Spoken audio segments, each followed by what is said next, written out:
जी अस्सलाम वालेकुम। आवाज़ आ रही है मेरी सबको? काइंडली ये कंफर्म कर दें बस। अभी मिनारी का मैसेज आया है कि जी आवाज़ नहीं आ रही।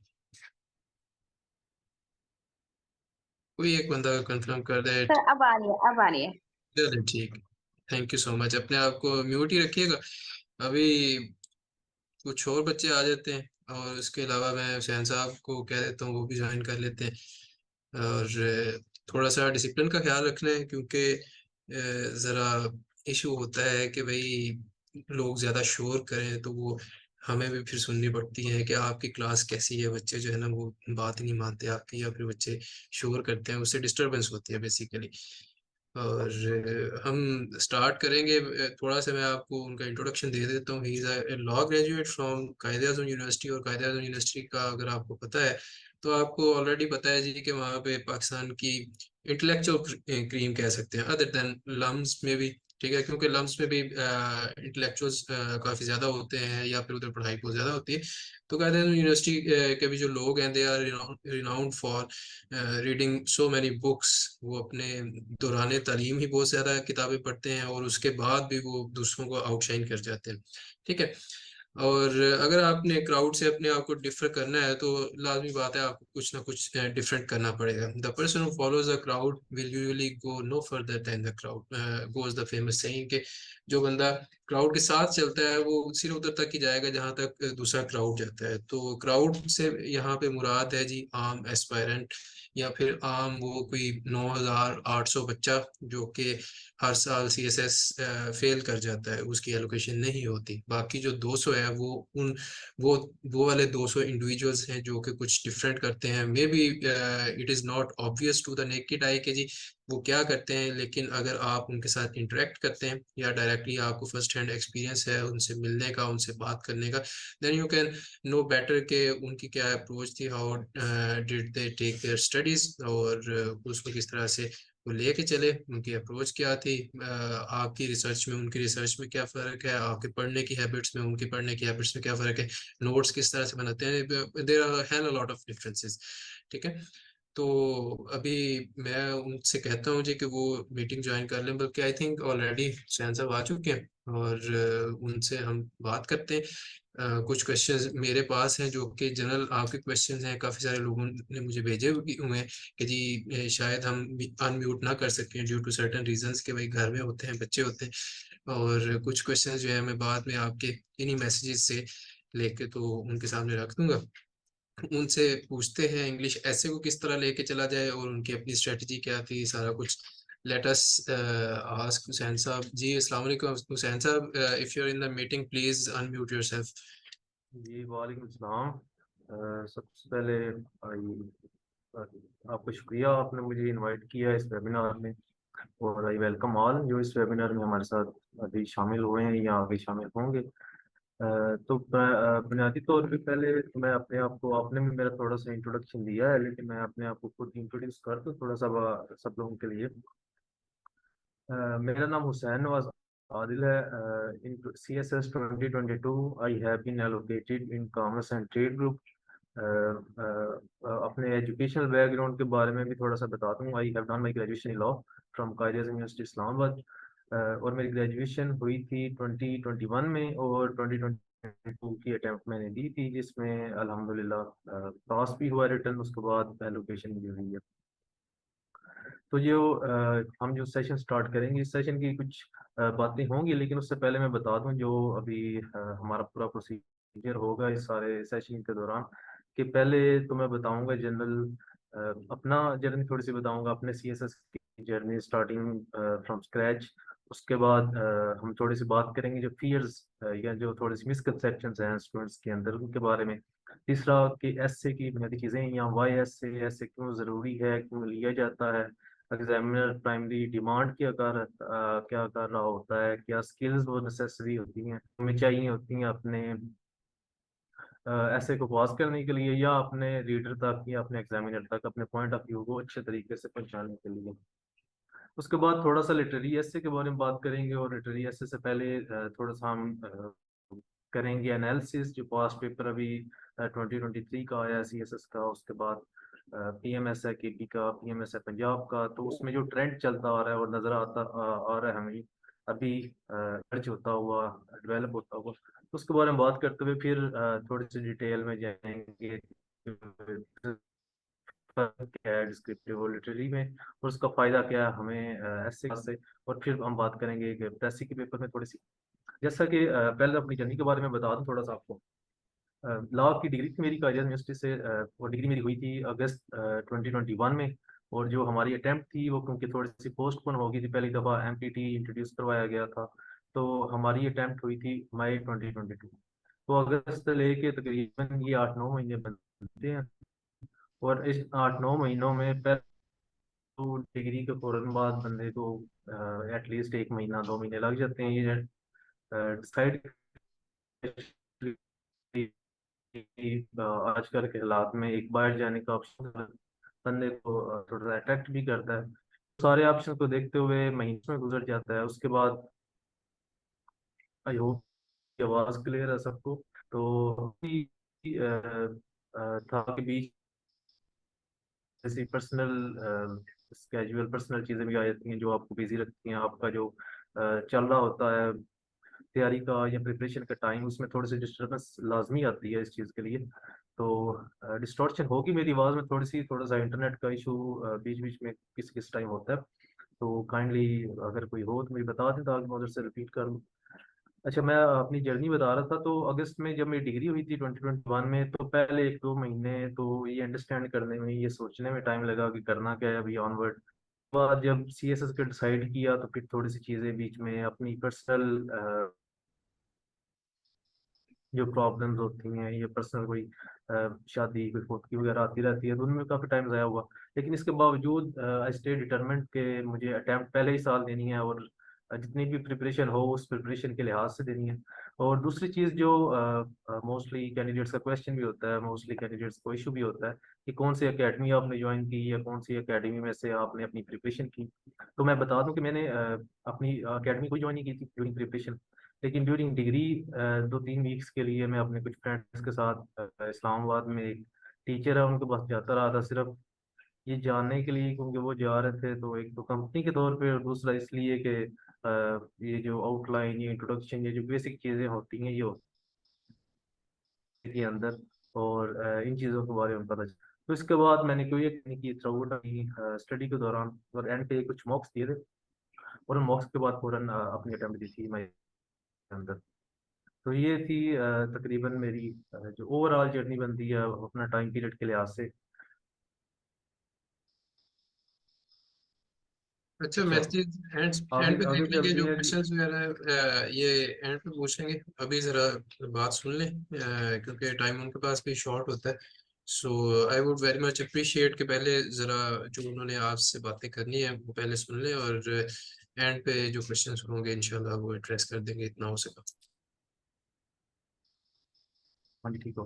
तो जब मैंने अपनी प्रिपरेशन स्टार्ट की तो एसए के अंदर जो सबसे पहला इशू बंदे को आता है कि एसए के अंदर जब डिस्क्रिप्टिव ऐसे जो भी ट्रेंड चल रहा था पिछले कुछ अर्से से, हम उसको देखते हैं। फॉर एग्जांपल ग्लोबल वार्मिंग है या पॉवर्टी है पाकिस्तान के अंदर या इलिटरेसी है, जो इस तरह के ट्रेडिशनल टॉपिक्स थे जो कंटिन्यूसली रिपीट होते थे CSS के अंदर, स्पेशली 2015 से ऑनवर्ड 2022 तक 21 तक जो ट्रेंड चला आ रहा था, उसमें सिंपली ये था कि हमें इंफॉर्मेशन बेस्ड अप्रोच थी कि इंफॉर्मेशन ज़्यादा से ज़्यादा अपने जो है एग्जामिनर उसके सामने पुट करनी थी, उसको ज़्यादा से ज़्यादा इंफॉर्मेशन देनी थी।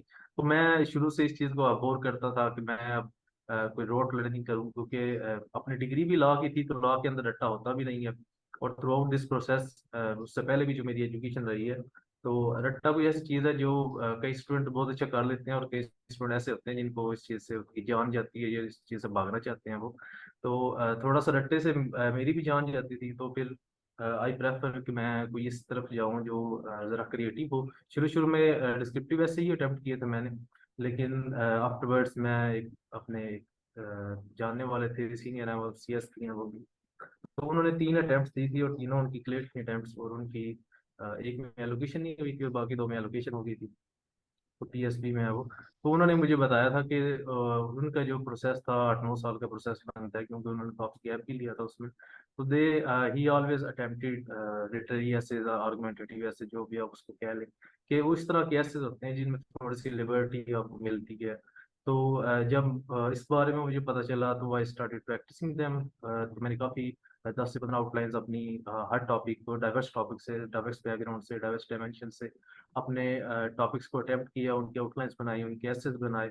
और स्लोली थोड़ा सा अपना ये था कि रीडिंग का, जैसे अभी स्क्लैन भाई बात कर रहे थे कि रीडिंग की थोड़ी सी हैबिट है थी यूनिवर्सिटी के दौरान।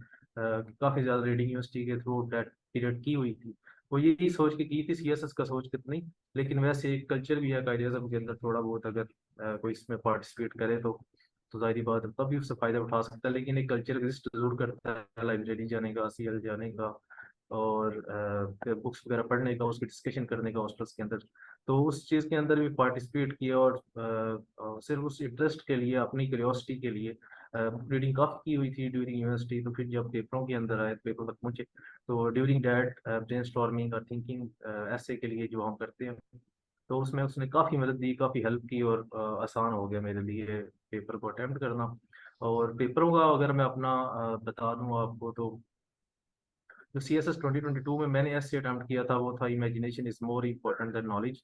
और इसके बारे में, और वो अचंभे की बात या हैरान करने वाली बात ये है कि जब मैं पेपर में बैठा था तो तकरीबन 1 डेढ़ घंटा मैंने कुछ भी नहीं लिखा, एक लफ्ज भी नहीं लिखा, मुझसे लिख ही नहीं गया। कुछ स्ट्रेस की वजह से, कुछ इशू इस तरह के फिजिकली हो गए थे, एनर्जी ड्रिंक ज्यादा लेने की वजह से, कॉफी ज्यादा पीने की वजह से, जागने की वजह से मुसलसल 2 3 दिन। तो बॉडी तकरीबन आउट ऑफ कंट्रोल थी, बीपी वगैरह हर चीज़ बहुत ज़्यादा आई थी। तो हाथ पाँव हर चीज़ शिवर कर रही थी, और सिर्फ इस वजह से स्ट्रेस अभी शुरू नहीं हुआ था, लेकिन उससे पहले ही कर रही थी। तो जब स्ट्रेस भी है तो वो शिवरिंग और हर चीज़ और ज़्यादा आउट ऑफ कंट्रोल चली गई। तो पहले 1 घंटा 1.5 मैंने कुछ भी नहीं लिखा, मेरे पास वॉच भी नहीं थी, और जो कमरे का था मेरा एग्जामिनेशन हॉल, उसके अंदर भी कोई क्लॉक नहीं लगा हुआ था। तो मुझे पता ही था टाइम क्या हो रहा है या क्या गुजरा है, और अचानक से एग्जामिनर ने बताया कि आपका जी 1 घंटा गुजर चुका है। जो मेरी जो सिचुएशन थी वो और ज़्यादा खराब हो गई। तो फिर मैं उठा, बाहर गया, पानी शानी पिया, वॉक की 2 4 मिनट, उसके बाद मैं वापस एग्जामिनेशन हॉल में आया। तो उस टाइम मैंने लिखना शुरू किया, और मैंने अपना ऐसे 1.5 घंटे के अंदर किया था, और तकरीबन टाइम खत्म होने से पहले मैंने अपना ऐसे कंप्लीट कर लिया था। उसकी कुछ वजूहत थी, एक वजह ये थी कि ब्रेनस्टॉर्मिंग की एक तो आदत थी, तो इसलिए इतना मुश्किल नहीं था 10 15 मिनट में या 20 मिनट में अपने ऐसे को डेवलप करना। और दूसरा ये था कि लिखना बहुत सिंपल था, और लिखना बहुत छोटा था, क्योंकि लिटरेरी के अंदर जब आपने अपने आर्गुमेंट्स देने होते हैं, अपने स्टांस को सपोर्ट करने के लिए, ये तो आपके लिए लिखना एक थोड़ा, ग्लोबल वार्मिंग के ऊपर फॉर एग्जांपल अगर आप 20 से 25 पेज लिख रहे हैं, तो लिटरेरी एसेस के अंदर आपके मैक्सिमम 10 या 11 पेजेस होंगे। मेरे जो सी एस एस के अंदर पेजेस थे वो 11 पेजेस के अंदर मैंने अपने से लिखा था। मेरे 9 पॉइंट थे, और इंट्रोडक्शन और कंक्लूजन को मिला के वो 11 पॉइंट बनते हैं। तो बड़ा लिमिटेड सा लिखा था, और स्पीड में लिखने की वजह से काफ़ी ज़्यादा मिस्टेक्स थी उसके अंदर। कि जब मैंने एंड पे अपनी रीडिंग की थी, तो मुझे काफ़ी ज़्यादा मिस्टेक्स वो थी जो मैंने खुद देख ली अपनी अंदर। कुछ ठीक मैं कर सकता था, कुछ प्रेजेंटेशन की वजह से, कि ज़्यादा कांटे लगाने की वजह से एक नेगेटिव इंप्रेशन जाएगा, तो मैंने वो नहीं किया, उसको छेड़ा कि शायद एग्जामिनर इग्नोर कर दे इनको। तो कुछ गलतियां मैं खुद छोड़ के आया था जो मैं जानता था कि मेरे पेपर के अंदर मौजूद हैं। स्पीड से लिखने की वजह से वर्डिंग की मिस्टेक थी, बीच में ग्रामर की छोटी मोटी मिस्टेक्स थी, स्पीड तेजी से लिखने की वजह से, जल्दी की वजह से, ऊपर से स्ट्रेस और हर चीज़ मौजूद थी। तो इस सिचुएशन के बावजूद, क्योंकि मेरे सिर्फ आर्गुमेंट इतने आर्गुमेंट के हवाले से मुझे लगता था इतने अच्छे थे, जब मैं वापस आया था अपने दोस्तों से बात की, जो दोस्त मेरे साथ हैं वो सब इस बारे में जानते हैं, जो भी मेरे साथ कनेक्टेड थे थ्रू दिस प्रोसेस। तो मेरे दोस्त कहते हैं कि आप कैसा हुआ, तो मैंने उनको बताया कि अगर एग्जामिनर ने मेरी कुछ गलतियां माफ कर दी तो आर्गुमेंट्स मुझे से पास कर देगा। तो इवेंचुअली वही हुआ कि उसने मेरे आर्गुमेंट्स सिर्फ देखे। वो मैं आहिस्ता बाद में जब हम क्लास ग्रुप बनाएंगे तो उसमें शेयर भी कर दूंगा, मेरा ऐसे मैंने दोबारा अटेम्प्ट भी किया था। तो जो आर्गुमेंट्स थे उस लिहाज से उसने मुझे पास कर दिया, और जो मैंने गलतियां थोड़ी बहुत की थी, प्रेजेंटेशन की, थोड़ी बहुत वर्डिंग की या ग्रामर की, वो उसने इग्नोर कर दी। तो इस लिहाज से बहुत अच्छा मेरे लिए रहा कि मैंने क्रिएटिव राइटिंग की, अपनी नेचुरल एबिलिटी, ओरिजिनलिटी के ऊपर अपना ऐसे अटेम्प्ट किया, और इस चीज़ का रिवार्ड मिला मुझे एग्जामिनर की तरफ से। और उसने मेरी जो गलतियां थोड़ी बहुत थी उसको किया और अल्हम्दुलिल्लाह मैं इस स्टेज पे हूँ। तो ये थी मेरी जर्नी थी। है भी इस तरह की कि शायद कम इस तरह की बातें मिलती हैं, जैसे कि अंदर इस तरह की सिचुएशन किसी की बनी हो, उसके बावजूद भी उसने ऐसे कंप्लीट किया और ऐसे पास भी किया हो। तो ये सेशन खैर बाकी पेपर्स के अंदर ही मेरे साथ रही थी। अ, हर एक का एक अपना नेक्स्ट साइकिल होता है, जब उसके ऊपर स्ट्रेस आता है या एग्जामिनेशन आते हैं। तो मेरा ये है कि मेरी नींद डिस्टर्ब हो जाती है जब इस तरह का कुछ होता है। तो I could not sleep for state 2-3 days. तो उसकी वजह से थोड़ी सी परफॉर्मेंस भी डिस्टर्ब हुई थी, लेकिन उसके बावजूद अल्हम्दुलिल्लाह तक आते आते मैं स्टेबल हो गया था और नींद भी आने लग गई थी। तो ऑप्शन बहुत अच्छे हुए थे और नंबरिंग इस लिहाज से ठीक हो गई लोकेशन हो। तो ये थी मेरी जर्नी पेपरों की भी, और उससे पहले जो मेरी प्रिपरेशन की थी। प्रिपरेशन तकरीबन 6-7 महीने की preparation है, लेकिन अपने ऊपर है। और अगर मैं कहूँ वजह क्या है CSS करने की, तो दो वजूहत हैं। एक वजह ये है कि I had a good reading, मेरी रीडिंग बहुत अच्छी थी। और वजह ये है कि मैंने किसी और के ऊपर भरोसा नहीं किया, किसी और के ऊपर डिपेंडेंट नहीं हुआ, बल्कि अपने ऊपर जब अपनी ओरिजिनलिटी के ऊपर, अपने आइडियाज़ के ऊपर मैं चला हूँ, तो मुझे उस चीज़ का रिवार्ड भी मिला है उस लिहाज से एग्जामिनेशन के अंदर। तो इसके बाद आई होप कि थोड़ा सा आपको भी हौसला हुआ होगा कि नहीं, एग्जाम्स के अंदर थोड़ा बहुत ऊपर नीचे हो जाता है बंदे के साथ। उसके अलावा प्रिपरेशन के दौरान भी काफ़ी ज़्यादा चीज़ें जो हैं वो आपको आहिस्ता आहिस्ता पता चलती हैं। कि फॉर एग्जांपल ऐसे के अंदर जो चीज़ें हम पढ़ेंगे, ये जो ब्रेनस्टॉर्मिंग टेक्निक्स या थिंकिंग टेक्निक्स मैं आपको सिखाऊंगा इस प्रोसेस के दौरान, तो वो चीज़ें वो है जो मुझे 3-3 4-4 महीने जब मैंने उनके ऊपर काम किया तो उसके बाद पता चली हैं, या जब मैं अपने अटेम्प्ट के बाद अपने ऊपर काम कर रहा था या अपने स्टडी कर रहा था, तो उस दौरान मैंने डिस्कवर की हैं या डेवलप की हैं, तो वो मैं आपके साथ शेयर करूंगा। टेक्निक शॉर्टकट्स भी, इसके ज़रिए से आप अपने आर्गूमेंट्स और हर चीज़ डेवलप करेंगे। उसके अलावा कुछ एक इम्पॉर्टेंट चीज़ है जिसके बारे में हम बात कर लेते हैं। जब भी कोई काम,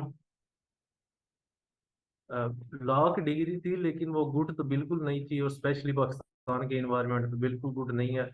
तो तो उस लिहाज से CSS बहुत अच्छा ऑप्शन था। बस फाइल उठा के ढूंढने से।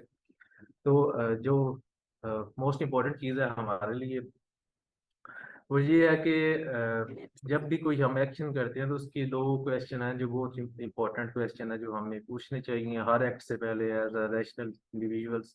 वो ये है कि why a certain act and how a certain act. कि अगर आपने कोई काम करना है तो आपने वो क्यों करना चाहते हैं और हाउ आप वो कैसे करेंगे।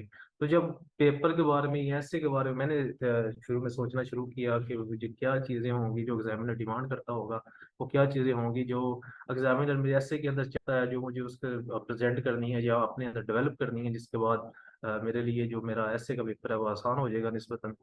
तो वो क्वेश्चन मैंने अपने आप से किए कि वाई ऐसे ऐसे हमारे लिए क्यों ज़रूरी है कि एक सिविल सर्वेंट जो कि आ रहा है इस तरफ, उसके उसके लिए एसए क्यों जरूरी है, कि उससे एसए का इम्तिहान क्यों ले रहे हैं, उसको सीधा सीधा इंटरव्यू ले या सीधा सीधा, जैसे कई लोग अभी भी इस बारे में बातें करते हैं कि वाह ऐसे ऐसे वो भी इंग्लिश के अंदर क्यों आप ऐसे लेते हैं।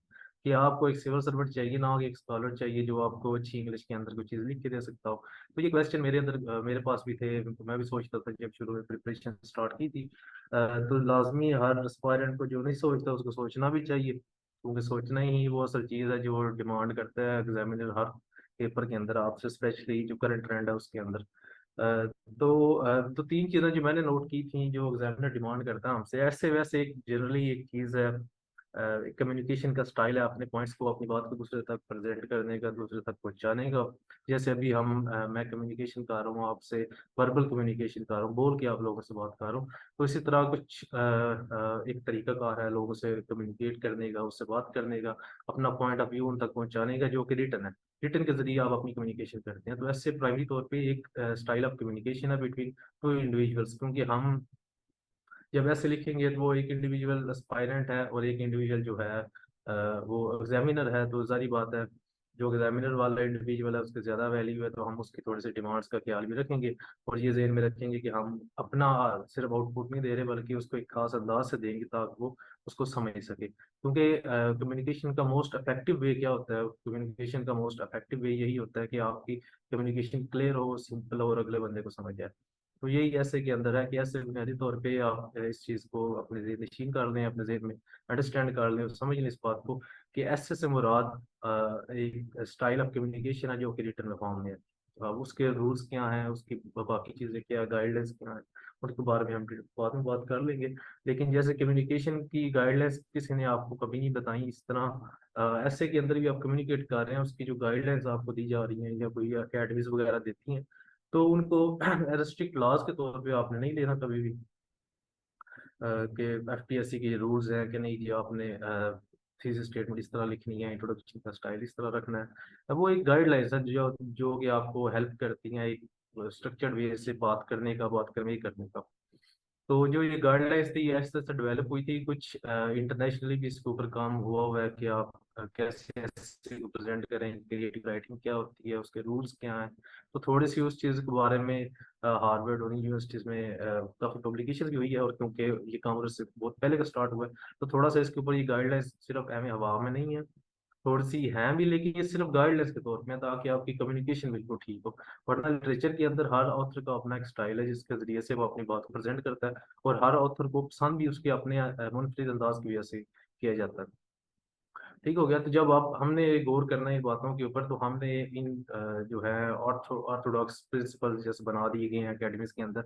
और जब आप एग्जाम्स में मॉक्स लेते हैं अकेडमीज को, तो अकेडमीज के मॉक्स में टीचर इन्हीं चीज़ों को नोट कर रहे होते हैं, और अगर आप ये चीज़ उनको नहीं मिलती तो आप मौके कर देते हैं, क्रॉस कर देते हैं, उसको गलत कर देते हैं, आपके नंबर काट लेते हैं। तो at the end of day आप सोचते हैं कि नहीं यार, I am not capable of this ऐसे। तो मुझे लगता है कि अगर वो ऐसे मैंने सीएसएस के अंदर अपना लिख के पास किया, मेरे 40 मार्क्स थे, अगर पूछ रहा था कोई बच्चा बीच में, तो जो मैंने पास किया अपना ऐसे, अगर वही ऐसे मैं किसी और अकेडमी को देता, तो वो अकेडमी इंशाल्लाह मुझे लाजमी फेल ही कर देती। लेकिन क्योंकि मैं अकेडमी से बचा रहा हूँ, तो अपने ऊपर भरोसा किया हुआ है, तो इस वजह से थोड़ा सा हुआ। खैर, हम बात कर रहे थे कि ऐसे क्या है, पहले मैंने बताया कि ऐसे कम्युनिकेशन का स्टाइल है सिर्फ। तो हाँ जी, वेस्ट इंडीज ही लग रहा है। लेकिन इतने गोरे बंदे, दोनों बंदे काफी गोरे हैं, तो वेस्ट इंडीज तो नहीं होगा। अच्छा, जो दोबारा रिपीट कर देता हूँ, जो टॉपिक मैंने अटेम्प्ट किया था वो था imagination is more important than knowledge. और अब क्वेश्चन जो होंगे वो एंड पे हम करेंगे, ताकि हम इसको एक सीक्वेंस के लिहाज से लेके चलें। अच्छा, ये ऐसे क्या था, ऐसे हम बचपन से लिखते आ रहे हैं ऐसे। अब हमारी मैट्रिक में भी ऐसे होता था, my friend, my father, my hobby वगैरह वगैरह। तो हम ऐसे तो शुरू से लिखते आ रहे हैं। अब प्रॉब्लम स्टूडेंट्स के साथ क्या होता है कि माय फ्रेंड और माय फादर तो वो लिखते आ रहे हैं, लेकिन वो हमने याद की होती है उस टाइम।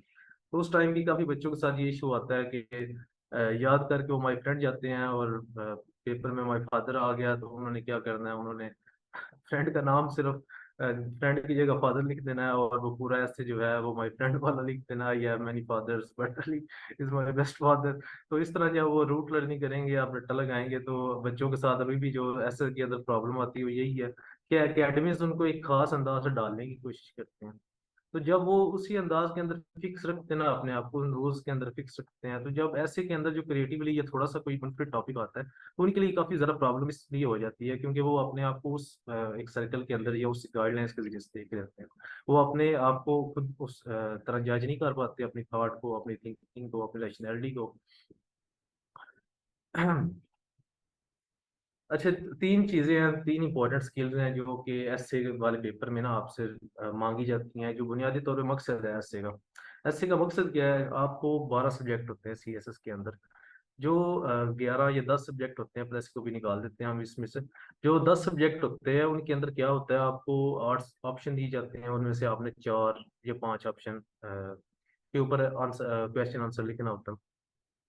लेकिन ऐसे के अंदर आपको इतना वसी ऑप्शन दिया जाता है कि आपके पास 8 टॉपिक होंगे या 6 टॉपिक होंगे, उनमें से एक टॉपिक आपने करना। तो इसका बुनियादी मकसद क्या होता है, इसका बुनियादी मकसद ये होता है कि आप अपनी मर्जी से जो टॉपिक आपको अच्छा लगता है, आप वो टॉपिक अटेम्प्ट करें, और उसकी कम्प्रीहेंसिवली उसको समझाएं, अपनी इमेजिनेटिव थिंकिंग दिखाएं, अपनी रैशनैलिटी दिखाएं, और अपने डेप्थ ऑफ नॉलेज दिखाएं उसके जरिए से। कि आपकी जो एक्सटेंशन ऑफ नॉलेज है, एक्सटेंसिव नॉलेज है, उसका वो टेस्ट लेते हैं आपके ऑप्शनल के जरिए। आपसे वो 10 डिफरेंट पेपर्स लेते हैं, उसके जरिए से वो आपकी जो नॉलेज है उसके इम्तिहान लेते हैं। क्योंकि जो हमारी ब्यूरोक्रेसी है, हमारी ब्यूरोक्रेसी एक जर्नलिस्ट कैडर की ब्यूरोक्रेसी होती है, जिसमें एक एसी हेल्थ का इशू भी देख रहा है, वो कंस्ट्रक्शन का इशू भी देख रहा है, वो एजुकेशन का इशू भी देख रहा है। तो वो एक इस तरह की डिमांड करते हैं, कैंडिडेट्स इस तरह के लोगों को डिमांड करते हैं जो कि थोड़े जर्नलिस्ट काइंड के होते हैं, जिनके हर चीज़ के ऊपर थोड़ी थोड़ी ग्रीप हो। तो वो 10 सब्जेक्ट उन्होंने इसलिए रखे हुए हैं ताकि आपकी डिफरेंट जो है अंडरस्टैंडिंग उसको वो समझ सके। उसके बाद जो ऐसे उन्होंने प्राइमरीली रखा हुआ है, उसमें इतना ऑप्शन आपको इसलिए दिया गया है ताकि आप अपनी मर्जी से, जिस चीज़ के ऊपर आप समझते हैं कि मेरी ग्रिप है, उसको उसके ऊपर लिख के एग्जामिनर को दे, ताकि उसको आप उसको अपनी ओरिजिनल थॉट, उसको थिंकिंग, अपनी इमेजिनेटिव कैपेबिलिटीज, अपनी एनालिटिकल स्किल्स, अपनी लैंग्वेज के स्किल्स उसको शो कर सकें। तो बुनियादी तौर पे जो ऐसे का पेपर है, ये आपकी थिंकिंग का, आपकी ओरिजिनलिटी का, ओरिजिनल आइडियाज का पेपर है। इसको आपने बाकी पेपरों की तरह कुछ कसूर, फिर एफपीएससी का भी है इसके अंदर, कि एफपीएससी ने जो पिछले 5-6 साल के अंदर जो ट्रेंड रखा था सीएसएस के अंदर, उसका नतीजा ये था कि करंट अफेयर के पेपर में और जीएसए के पेपर में और एसए के पेपर में कोई फर्क नहीं होता था। और आपने अगर ग्लोबल वार्मिंग को अटेम्प्ट किया है, तो ग्लोबल वार्मिंग के ऊपर कुछ चीज़ें हैं, कुछ डाटा है, कुछ स्टैट है, जो लाजमी आपने तो प्रेजेंट करना है। आपने पॉवर्टी के पाकिस्तान के अंदर ये इकोनॉमिक जो हालात हैं हमारे, उसके बारे में कोई अगर टॉपिक आता है, तो कुछ इश्यूज है उनके बारे में अपने लाजमी डिस्कशन करनी है, तो उसमें क्रिएटिव थिंकिंग और जो ओरिजिनलिटी है वो काफ़ी हद तक खत्म हो जाती है। लेकिन 2015 से पहले पहले अगर आप पास्ट पेपर निकाल के देखें, तो आपको नजर आएगा कि उसमें जो सारे टॉपिक होते थे वो इस तरह के होते थे कि उसके ऊपर आपने इमेजिनेटिवली खुद सोचना है। अब वो इमेजिनेटिवली क्यों, वो तीन तरह की, मैं स्किल बात की, तीन तरह की चीज़ें आपके अंदर देख रहे होते हैं जो ज़रूरी हैं एक सिविल सर्वेंट के अंदर।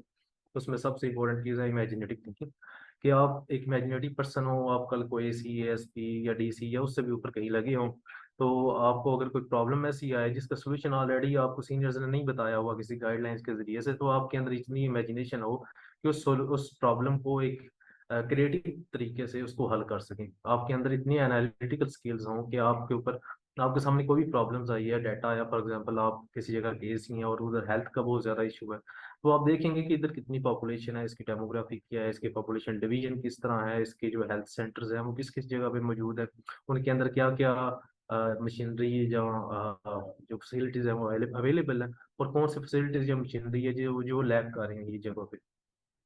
तो आप फिर आपकी एनालिटिकल स्किल्स ये है कि इन चीज़ों का हिसाब लगा के आप देखें कि फॉर एग्जांपल इशू ये था कि उधर मेडिकल फैसिलिटीज काफ़ी हैं, लेकिन वो डेमोग्राफिकली डिवाइड नहीं है दरमियान में, कि फॉर एग्जांपल एक तहसील की या एक जगह की या एक गाँव की आबादी ज़्यादा है और दूसरी कम है, लेकिन जो हेल्थ की फैसिलिटीज़ है वो सारी उन गाँव की तरफ हैं जो कि जिनकी आबादी कम है, उधर रोड की अवेलेबिलिटी नहीं है वगैरह वगैरह।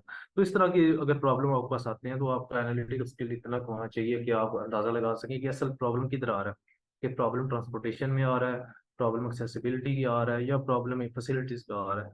तो इसलिए आप जिस भी डिपार्टमेंट में जाएं, तो आपकी जो एनालिटिकल स्किल्स है उसका इम्तिहान फॉरेन सर्विसेज में आप हों या जिस ग्रुप में के अंदर भी हो, तो उसके इम्तिहान आपके लिए है। और तीसरा इम्तिहान है ऐसे लैंग्वेज का इम्तिहान।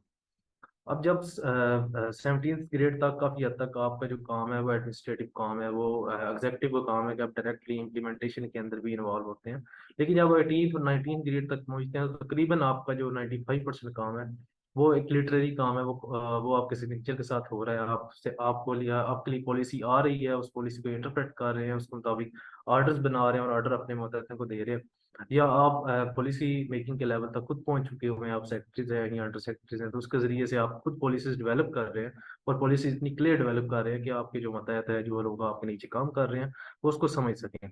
तो यार इसलिए ये लैंग्वेज भी बहुत इंपॉर्टेंट है। ऊपर से पाकिस्तान क्योंकि कॉलोनियल हिस्ट्री में से गुजर के हम आए हैं, तो इंग्लिश एक इंटरनेशनल लैंग्वेज भी है। उसके बाद हमारी ब्यूरोक्रेसी, हमारे लॉज, हमारी जुडिशरी, ये सारे इस लैंग्वेज के अंदर ही काम करते हैं। तो इसलिए लैंग्वेज बहुत ज़रूरी है अगर आप सिविल सर्वेंट बनना चाहते हैं। तो ये तीन चीज़ें हैं जो इम्पोर्टेंट है, जो आपने अपने दिमाग में, अपने ज़हन में रखनी है जब आप ऐसे की बात कर रहे होंगे। तो वो तीन चीज़ें आपसे डिमांड कर रहा है, आपने इमेजिनेटिव थिंकिंग दिखानी है उसको, आपने उसको अपने एनालिटिकल स्किल्स दिखाने हैं, आपने साबित करने के आप एनालिटिकल पर्सन, और तीसरा आपने उसको लैंग्वेज दिखानी है कि आप क्लियरली कम्युनिकेट कर सकते हैं, आप जो भी आइडिया या बात आपके जहन में है, आप उसको एग्जामिनर तक या रीडर तक बड़े अच्छे तरीके से पहुंचा सकते हैं। तो ये कुछ चीज़ें हैं जो डिमांड करता है। उसके बाद अब कुछ फीयर्स हैं जो अमूमन जब कैंडिडेट स्टार्ट कर रहे होते हैं। अभी एक बच्चे का सवाल भी था कि अगर मैं स्क्रैच से शुरू करूँ तो मुझे कितना टाइम लगेगा। तो फियर्स है, फियर को दूर करने का यही तरीका है, जैसे कहते हैं कि वहम का कोई इलाज नहीं। तो फियर का सिर्फ यही इलाज है कि आप डर रहे हैं फेल होने से, तो आप इस बात को इमेजिन करें कि आप किस जॉब के लिए अप्लाई कर रहे हैं। जब मैं इंटरव्यू देने के लिए सीएसएस का गया था, तो नॉर्मली जैसे होता है, तो बहुत ज़्यादा फियर था मेरे अंदर सब कैंडिडेट्स की तरह।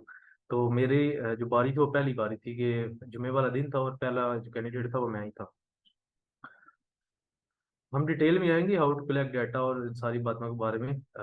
फिलहाल जो इंसाइट्स या थोड़ी बहुत मैं चीज़ें आज ही रिवील करूंगा, उसके बाद तो नहीं होंगी, उसके बाद डायरेक्ट अपने टॉपिक्स की तरफ हम जाएंगे और अपने लेक्चर्स होंगे तरतीब के हिसाब से। तो थोड़ा सा मैं भी कैंडिडेट वे में आप लोगों से बात कर रहा हूँ। तो जब मैं इंटरव्यू देने के लिए उधर बैठा हुआ था, तो पहली बारी भी मेरी थी, मेरे साथ जो लोग मौजूद थे, जो कैंडिडेट्स और मौजूद थे, वो अब मेरे सामने रट्टा लगाए जा रहे थे। वो लैपटॉप लेके बैठे हुए थे और वो क्वेश्चन एक दूसरे से क्वेश्चन पूछे जा रहे थे कि ये जी नॉमिनल जीडीपी क्या होता है, रियल जीडीपी क्या होता है। तो उन्होंने मुझसे बात की, मैंने कहा कि जीडीपी क्या होता है, पहले तो मुझे ये बताओ ना कि असल में जीडीपी क्या होता है। तो वो इस तरह आपस में खैर क्वेश्चनिंग आंसर कर रहे थे और मुझसे पूछ रहे थे तुम्हारी तैयारी कैसी है। मैंने लॉ का बैकग्राउंड है कि लॉ की रिवीजन की थी। मैंने कहा नहीं, मैं इधर आया हूँ सिर्फ स्पिरिट को लेके, कि मेरे पास तैयारी तो नहीं है लेकिन मेरे पास स्पिरिट है कि मैं वो उनको दिखाऊंगा और अगर उनको अच्छा लगा तो ठीक है। तो उस टाइम मैं अपने आप को विजुअलाइज कर रहा था कि मैंने किस पोस्ट पे जाना है, मैं किस जॉब के लिए अपने आप को प्रेजेंट कर रहा हूँ एक पैनल के आगे, कि वो लोग मुझे जज करें उस जॉब के स्टैंडर्ड के लिहाज से कि मैं उस पर पूरा उतरता हूँ कि नहीं उतरता। तो फिर जब ये बातें ज़हन में आती हैं कि आप कल को फॉर एग्जांपल आप एसी डीसी लगे हुए हैं या डीपीयूस लगे हुए हैं और या एम्बेसडर लगे हुए हैं या सेक्रेटरी लगे हुए हैं और कोई प्रॉब्लम आपके सामने आ रही है, फॉर एग्जांपल आप पुलिस में हैं और आप किसी ऑपरेशन पे आपके साथ लोग जो है वो शहीद हो गए हैं, आपके मातहत शहीद हो गया, तो वो भी फेलियर्स हैं, वो भी फेलियर आएंगे इस कैरियर के अंदर। तो उनको भी इमेजिन करके देखें कि उस सिचुएशन में आप क्या करेंगे, या अगर आप उस सिचुएशन को हैंडल करने के लिए तैयार हैं और आप एग्जाम्स में अपीयर हो रहे हैं, तो एग्जाम्स के फेलियर का डर आपको नहीं होना चाहिए। जिंदगी में उससे भी बड़े बड़े फेलियर आएंगे, तो आपको थोड़ा सा अपने आप को ओपन रख के, अपने जेहन को ओपन रख के इस चीज को लेके जाना और अपने आप को स्पेशली विजुअलाइज करना है कि आप जिधर जा रहे हैं अपनी मोटिवेशन को हमेशा कायम रखना है। और मोटिवेशन कोई ऐसी चीज नहीं जो बाहर से कोई आपको दे सकता है या आप तक पहुंचा सकता है। मोटिवेशन एक ऐसी चीज है जो ओरिजिनली आपके अंदर से ही निकलनी है और उसने अपनी पूरी पर्सनैलिटी को ट्रांसफॉर्म करना है और आपको इस चीज का हौसला भी देना है कि आप वो काम कर सकते हैं। तो फियर नहीं होना चाहिए। फियर की एक दूसरी वजह जो है, एक तो नेचुरल फियर है कि हम एक बहुत बड़े स्टेप की तरफ जा रहे हैं, तो हमें फील होता है कि हम अगर फेल हो गए तो क्या होगा, होता कुछ भी नहीं। तो दूसरा एक फियर की वजह होती है जो अकेडमीज की वजह से है, जो इस इन्वायरमेंट और सराउंडिंग की वजह से है। जैसे अभी आप लोगों के क्वेश्चंस भी हैं कि डाटा कैसे कलेक्ट करें और दूसरी चीज़ों के बारे में भी आप सवाल पूछ रहे हैं। तो ये जो फियर्स है ना, ये क्रिएटेड फियर्स हैं, ये आपने सुन सुन के लोगों से पूछ पूछ के इन फियर्स को क्रिएट किया हुआ है। जब मैं तैयारी कर रहा था तो मैं तकरीबन अकेला रहता था, मेरे साथ एक दोस्त तो रहता था लेकिन वो तैयारी नहीं कर रहा था। तो उस लिहाज से मैं उन लोगों के साथ रहा हूँ जिनका तैयारी के साथ कोई तल्लुक नहीं था, ताकि वो मेरे साथ कोई फियर, अपना फियर मुझे ना बता दें और मैं उस फियर को अपने लिए ना बना लूं कि वो किसी सब्जेक्ट से डर रहे हैं तो मैं भी सारा दिन उस सब्जेक्ट पे पढ़ता रहूं कि यार वो बड़ा मुश्किल समझ रहा है उसको। तो मैं अकेला रह के तैयारी की, तो ये जो फियर थे सराउंडिंग के जो लोगों के होते हैं फियर, तो ये फियर मुझे तक पहुंचे नहीं और मैं उस फियरलेस वे में जाके अपने अटेम्प्ट भी दी, उसके बाद इंटरव्यूज भी दिए, सारा कुछ हुआ। तो फियर का एक ही सोल्यूशन है कि आप जब फियर को सोचें तो आप विजुअलाइज करें अपने आप को जिस पोस्ट में जो भी प्रेफरेंस है आपकी, कि उस पोस्ट पे अपने आप को विजुअलाइज करें। आप देखें कि उस पोस्ट पे जाके, उस सिचुएशन में जाके आप क्या क्या प्रॉब्लम्स डील करेंगे और क्या क्या प्रॉब्लम आप फेस करेंगे उस जगह पे जाके। तो अगर आप उनके लिए तैयार हैं तो आपके लिए कोई मसला नहीं होना चाहिए। आपको कोई मसला नहीं होना चाहिए अभी के लिए कि आपको अभी कोई प्रॉब्लम आ रही है। अगर आप तैयार है इस चीज़ के लिए कि आप एक डकेट तो रंगे एक मौके पे जाके पकड़ सकते हैं, तो आपको एक ऐसे अटेम्प्ट करने में कोई मसला नहीं होना चाहिए। तो पहले तो ये फियर है, अकेडमी से आप निकलेंगे, अकेडमी से जहाँ छुड़ाएंगे, अकेडमी से जब आपको निकालेंगे इस चीज़ से, क्योंकि अकेडमी के पास तो एक सीधे सीधा टेक्निक है, वो माई फादर और माई फ्रेंड वाला हिसाब है कि आपको माई फ्रेंड और माई फादर याद करवा देंगे और थोड़ा सा जब आपको करनी पड़ेगी, उस टॉपिक चेंज होगा, टॉपिक के लिहाज से अपने आप को तो चेंज करना पड़ेगा टॉपिक के अंदर, तो आप नहीं कर पाएंगे। और इवेंचुअली जैसे फॉर एग्जांपल अभी पीएमएस 2022 जो हुआ है अभी मई के अंदर, उसके अंदर टॉपिक था इनोवेशन और नेवर एंडिंग एडवेज।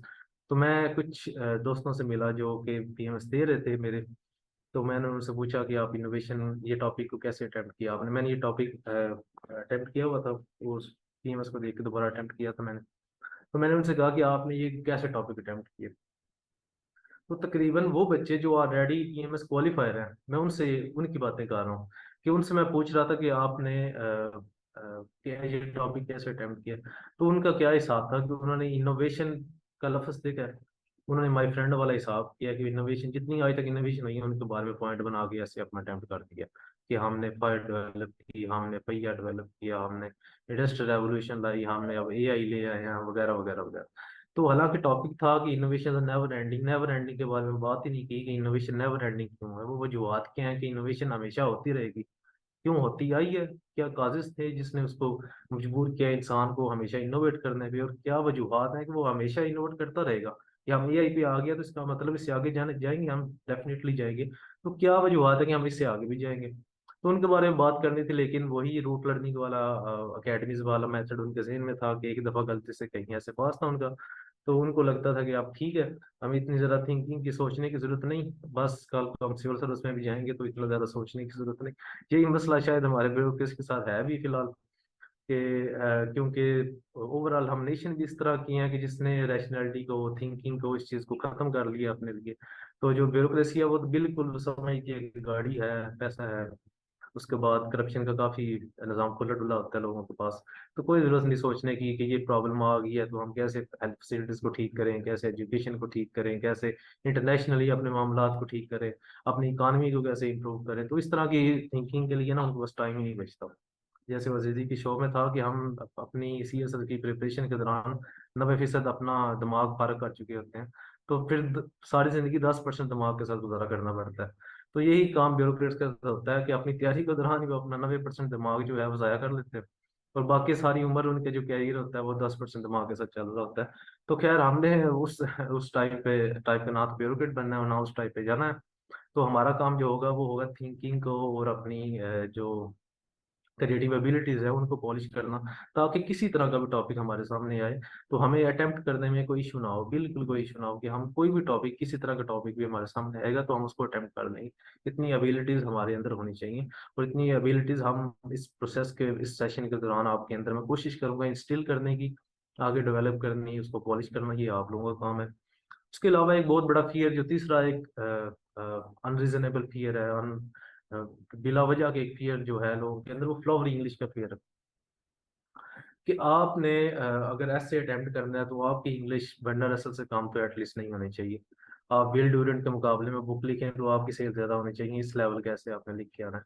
लेकिन जब मैं अपना ऐसे में आप लोगों से शेयर करूंगा, बहुत सिंपल है। उसके बाद यूपीएससी के टॉपर्स के ऐसे काफी मिलते रहते हैं, तो उनसे उनकी रीडिंग कभी कभार आप में से किसी को तौफीक हो तो कर ले। तो आपको पता चलेगा कि जितना क्लियर और जितना आसान आप लिखेंगे, जितना आसान आपका ऐसे होगा अंडरस्टैंडिंग के लिए, उसका एक यार्ड स्टिक मैं अक्सर अपने बच्चों को, अपने स्टूडेंट्स को बताता हूँ कि अगर आपने कोई ऐसे लिखा है तो आप समझिए कि आपने वो ऐसे एक ऐसे बंदे को देना जिसका सीएसएस के साथ कोई तल्लुक नहीं, उसको आपने वो ऐसे देना है और उसको कहना है कि आप अंडरस्टैंड करो मैं क्या बातें कर रहा हूँ और मेरा स्टांस क्या है, मेरा पॉइंट ऑफ व्यू क्या है।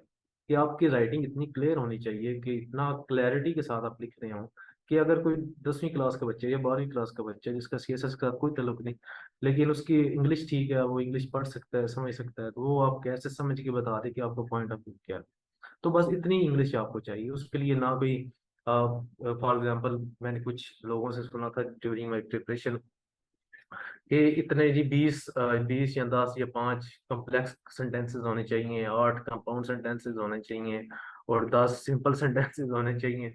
तो जब आप इन चीज़ों को ध्यान में रखेंगे तो मुझे उम्मीद है कि आप सोच तो पाएंगे ही नहीं, जब इन चीज़ों को ही ध्यान में रखते रहेंगे कि ये सेंटेंस मैंने कॉम्प्लेक्स बनाना है, ये कंपाउंड बनाना है, इसको मैंने सेमी कॉलन यूज करना है, इसका मैंने कॉलन यूज करना है, इसके अंदर मैंने वो 2 वर्ड पढ़े थे फलां मैगजीन के अंदर, 2 वर्ड मैंने जबरदस्ती एडजस्ट करने हैं सेंटेंस के अंदर। तो जब आप इस तरह के काम करेंगे तो क्रिएटिव एबिलिटीज आपकी, आपकी थिंकिंग, आपकी जो ओरिजिनलिटी आइडिया के अंदर, आपकी आइडिया की जो स्पिरिट है, जो विर्चू है, वो खत्म हो जाएगी। अब इंग्लिश के जरिए से वो आपको पास तो कर भी रहा, वो आपके आइडिया के ऊपर पास कर रहा है आपको। तो उधर क्या होता है, बच्चे कहते हैं कि यार मैंने बहुत अच्छा ऐसे अटेम्प्ट किया था लेकिन आई डोंट नो मेरे ऐसे के साथ क्या हुआ, मेरा ऐसे रह गया। हालांकि वो ही ऐसे अगर वो सिंपल अंदाज से अपने आप को सिर्फ ये जेहन में रखते हुए, ये एक चीज छोटी सी जेहन में रखते हुए कि हम कम्युनिकेट कर रहे हैं ऑथर के साथ, एग्जामिनर के साथ, आने स्पेसिफिक पॉइंट ऑफ व्यू और स्पेसिफिक टॉपिक, और हमारी कोशिश है कि उसको हम अच्छे तरीके से कम्प्रीहेंसिवली वो टॉपिक समझा दें, ये बता दें कि परसुएट कर लें उसको एक टॉपिक के ऊपर। तो ये कुछ अनरीजनेबल फियर्स हैं जो स्टूडेंट्स के अंदर होते हैं, कुछ नेचुरल हैं, उनके बारे में बात कर दी है कि उसमें विजुअलाइज करें अपने आप को। कुछ जो है वो इन्वायरमेंट की वजह से, सराउंडिंग की वजह से, जो सीएसएस कल्चर डेवलप हो गया है अकेडमीज के इर्द गिर्द, हाँ, तो उसकी वजह से कुछ प्रॉब्लम्स हमें फेस करने पड़ते हैं। अभी जो रिसेंट ट्रेंड है सीएसएस के अंदर, फ्रॉम 2015 16 ऑनवर्ड 2021 तक 22 को भी शामिल कर देंगे उसमें, तो एक ट्रेंड था कि इंफॉर्मेशन बेस्ड टॉपिक्स आते थे पिछले कई सालों से, कि आपके करंट अफेयर के पेपर में, आपके पाक अफेयर के पेपर में, आपके जीएसए के पेपर में ऐसे साइंटिफिक टॉपिक भी आ जाते थे कि जीएसए के पेपर में और एसए के पेपर में कोई फर्क नहीं आता था। उधर आप अगर 8 सफों का पेपर अटेम्प्ट कर रहे हैं टॉपिक की एक्स जो क्वेश्चन है, तो इधर आप ऐसे के अंदर उसको 30 पेजेस के अंदर अटेम्प्ट कर रहे हैं। लेकिन 2023 से ऑनवर्ड ये जो ट्रेंड है ये रिवर्ट होता नजर आ रहा है हमें। ये ना सिर्फ इधर रिवर्ट होता नजर आ रहा है, बल्कि हमें ये रिवर्ट होता नजर आ रहा है यूपीएससी के अंदर भी।